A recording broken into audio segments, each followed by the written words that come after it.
Elon Musk, the brains behind Tesla and SpaceX, isn't just building a supercomputer. He's constructing a game-changer called Dojo.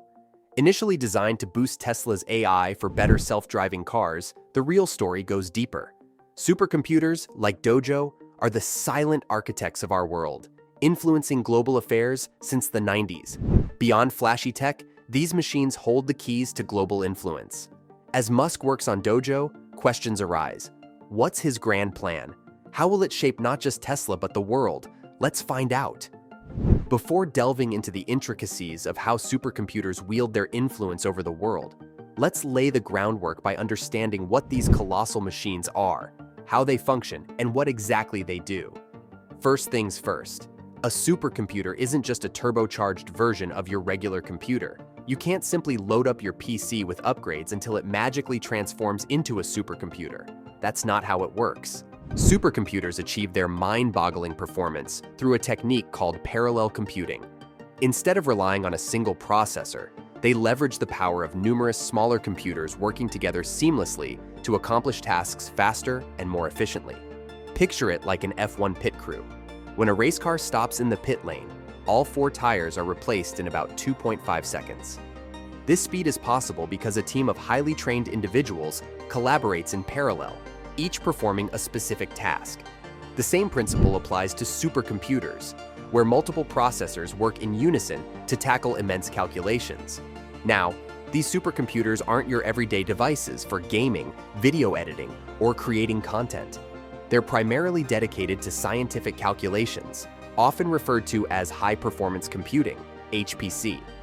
Unlike a regular computer that processes calculations through a single processor, supercomputers distribute calculations across hundreds or even thousands of processors. As Tim Carroll, the director of high-performance computing at Microsoft, puts it, "If one computer can solve a problem, then 5,000 computers can solve it even faster." The reigning champion of supercomputers is Frontier, situated at the Oak Ridge National Laboratory in Tennessee, USA. This powerhouse boasts over 40 megawatts of power consumption, equivalent to about 50,000 average homes. To handle the heat generated, the system utilizes a whopping 30,000 liters of water per minute for liquid cooling. With 9,472 AMD EPYC CPUs, 64-core processors, and 4 Radeon Instinct GPUs per CPU, Frontier's 74 cabinets work as one colossal system, weighing in at around 4 metric tons each.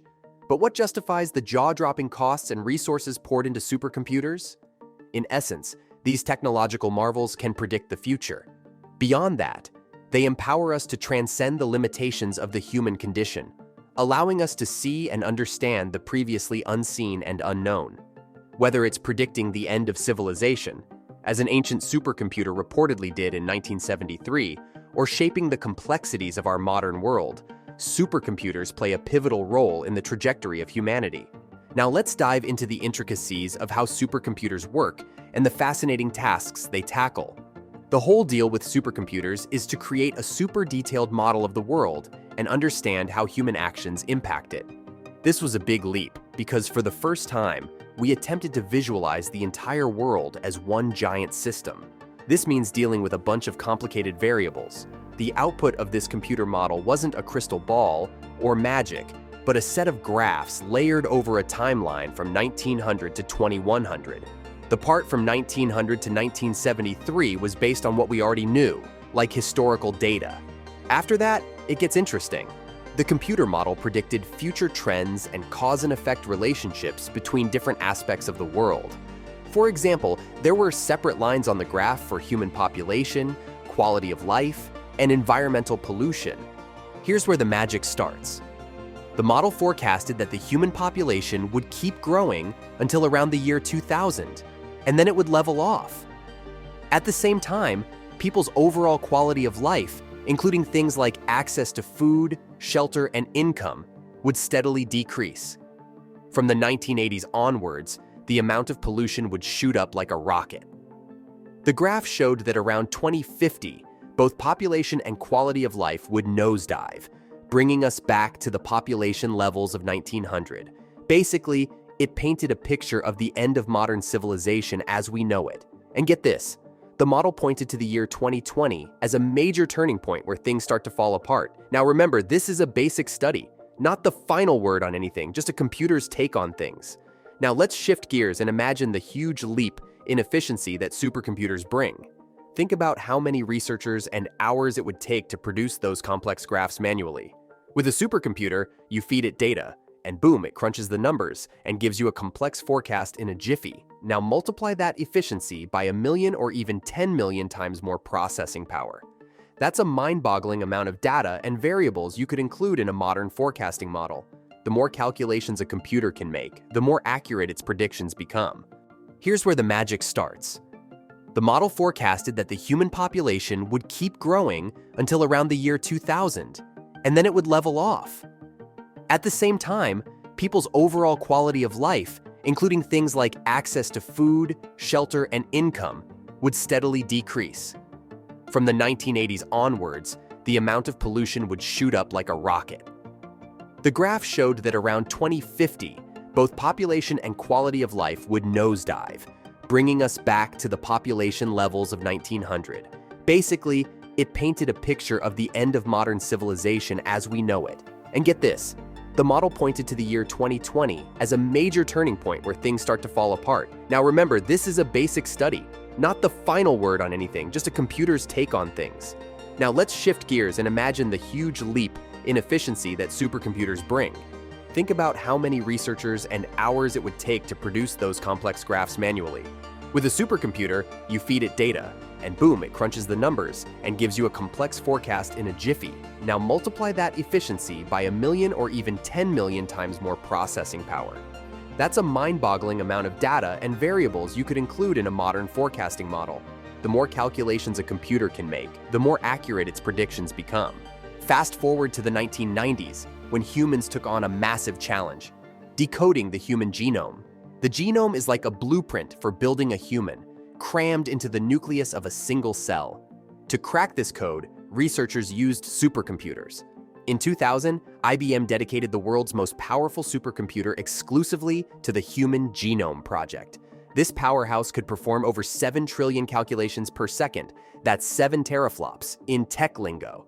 Just to give you an idea, a gaming console from 2021, like the Xbox Series X, has more computing power than the machine that helped decode our DNA. Now let's zoom back to today, where we've hit the exascale. That's 18 zeros behind the number. It's like 6 levels beyond the teraflop scale. But what's all this jargon about orders of magnitude? Let's break it down. Imagine you have a go-kart with 10 horsepower, and on the other side, a Tesla Model S Plaid with a whopping 1,000 horsepower. The difference in power between them is just 2 orders of magnitude. Now, if you scale up that go-kart by 6 orders of magnitude, you'd end up with the equivalent of a small rocket engine. That's a whole new level of power. So what do we do with these rocket-powered computers in the modern day? Well, buckle up because we're about to dive into some mind-blowing applications. One fascinating use is in astrophysics. The universe operates on a much longer timescale than our little 100-year existence, and we can't sit around waiting for galaxies to form or stars to die. But with supercomputers, we cheat time itself. We create computer models that let us visualize these cosmic processes, giving us a front-row seat to the drama of the cosmos. But that's not all. We also use supercomputers for predicting the weather, and we're not just talking about tomorrow's rain. When you see a computer model showing the strength, speed, and direction of a hurricane over several days, that's a supercomputer flexing its muscles. And those long-term climate models predicting global weather patterns, ocean temperatures, and sea levels changing over time? Yep, supercomputers are behind those too. They help us foresee the future of our planet. Now let's switch gears to medical science. When scientists model the spread of a certain respiratory virus, you might have heard of it, or when they sequence the genome of said virus. All of that is powered by supercomputers. This high-speed data processing leads to the rapid development of vaccines, combating the nasty bugs trying to mess with us. But wait, there's more. The script itself took a long time to write, and even YouTube's algorithms, which are also powered by supercomputers, play a role. The computing infrastructure behind YouTube is massive. Think about it. Filtering through every single video posted in real time, it's humanly impossible. The algorithm helps identify what content you want to watch, like, hopefully, this video. So give a thumbs up for the algorithm. So, what's the biggest use case for supercomputers today? Nuclear weapon testing. Yeah, you heard that right. Since the last real-world nuclear weapon test in the United States in 1992, many countries have stopped, but not all. North Korea is still conducting live nuclear bomb tests, with the latest known in 2017. There have been alleged incidents from other countries, but the point is, supercomputers play a role in monitoring and understanding these nuclear activities. It's like high-tech detective work on a global scale. Here, we must talk about nuclear weapon testing. Even though real-world tests have largely stopped, it hasn't slowed down the development of new nuclear tech. Governments, especially the United States, are now using supercomputers to simulate mass casualty events and potential doomsday scenarios. It's like watching disaster movies on repeat, but with serious real-world implications. But wait, here's where Elon Musk and Tesla come into play. Enter Dojo, their very own supercomputer. Unlike the ones we've been discussing, Dojo isn't just crunching numbers for scientific models. It's all about artificial intelligence, AI. Imagine predicting human behavior or training a computer to think like us. That's where Dojo shines. AI models, unlike traditional supercomputers, need training. This is why Tesla calls their creation Dojo. It's not just a regular supercomputer, it's an AI training cluster. So what's the key difference? Precision. While traditional supercomputers operate at 64 bits, Dojo does its AI training at 16 or even 8 bits. Why? Because predicting human behavior doesn't require the same level of precision as scientific modeling. Let's simplify this with an example. Think of the number pi. A high school math student might use 3.14 to calculate the area of a circle, and it's good enough. An advanced student might go for 3.1416, a bit more precise but still practical. High-performance computing aims for precision to the nth decimal place, like calculating pi to the 50th digit. On the other hand, AI training, represented by Dojo, says 3.14 is sufficient. So when Tesla claims Dojo can reach exascale computing, they're doing it at 16 bits, not the standard 64. This gives Elon Musk a boost in his quest for self-driving cars and futuristic robots. However, it doesn't make him an all-knowing super genius. It just means Dojo is darn good at what it's designed for. We're just here to give you a realistic take on this intricate subject. So, what are your thoughts about Dojo and the impact of supercomputers? Share with us in the comments below. And if you enjoyed this video, show us some love by hitting that like button and leaving a comment down below. Also, if you're a fan of all things technology, be sure to check out this other video we've got lined up for you. It's packed with all the latest news, tips, and tricks to keep you ahead of the curve.